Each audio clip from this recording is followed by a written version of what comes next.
Hey guys, Andy with the Fatnicians here. And first off, I want to apologize for my voice. My throat is a little scratchy right now. I'm dealing with a head cold, and hopefully, with the medicine that I'm taking, we should be able to get that to kind of move on a little bit.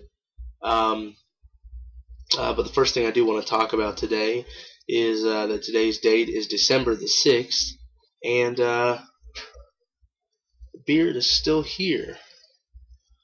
Now, any of you guys that know me personally might have saw that I put up online. I'm going to make a big announcement about my beard, and to me, it is kind of a big announcement because I grew it out for a No Shave November, which is something that I'm 26 years old, but it's still something me and my guy friends do, so it's good fun. But December 1st rolled around, and I said, I could shave this thing off today. But should I? And all the females that know me said, yes, you need to shave it off. But I said no, because I've decided that I want to keep this beard. I'm a very big person about reminders, visual reminders. I think visual reminders are a great thing.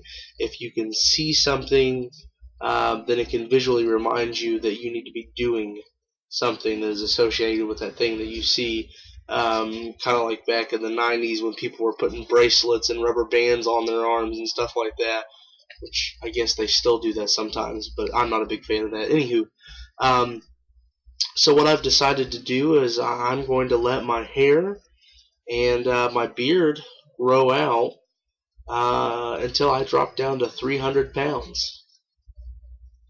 Yeah, so there's that. I'm probably gonna come looking like a professional soccer player when I'm done with this. And I know that the last time that I let my hair grow out, it wasn't really a good look for me. I kind of looked a little fuzzy. I've never actually. This is about the average length that I've ever let my beard get.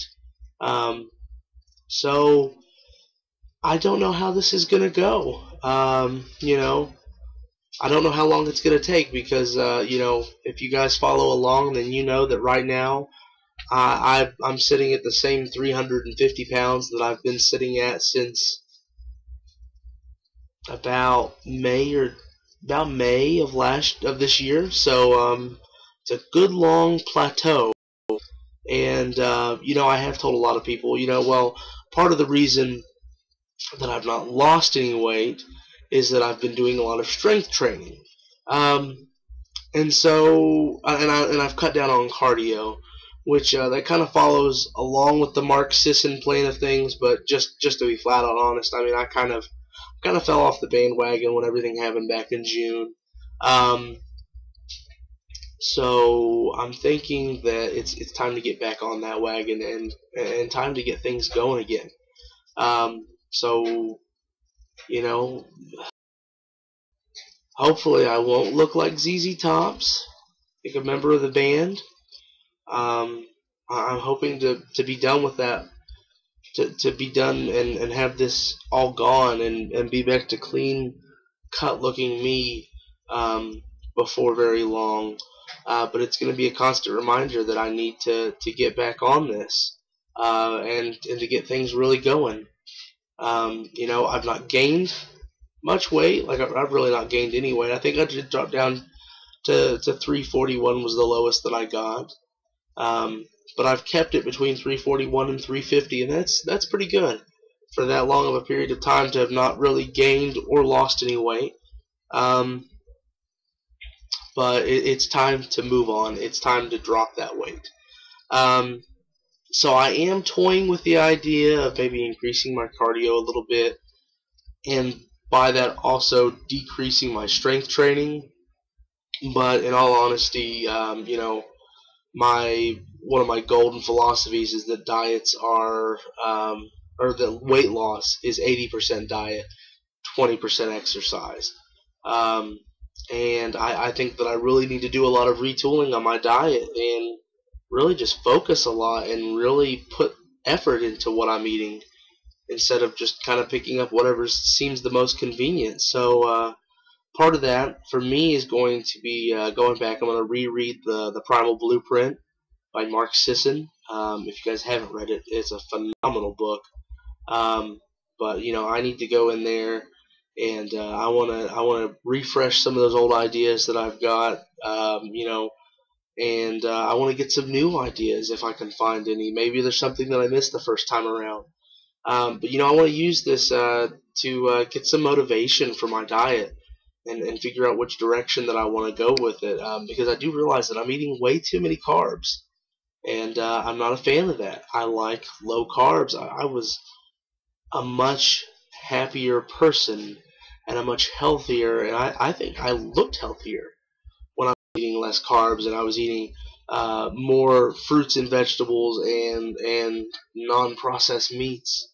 So I'm gonna go and look into this, and it's gonna be rough because you know school is gonna start for me in a little over a month's time. I'll be going back to college and I'll be a full-time student. So there's 4 days a week right there that I'm just gonna be utterly crazy, and that's while I'm at school. Not to mention the homework part.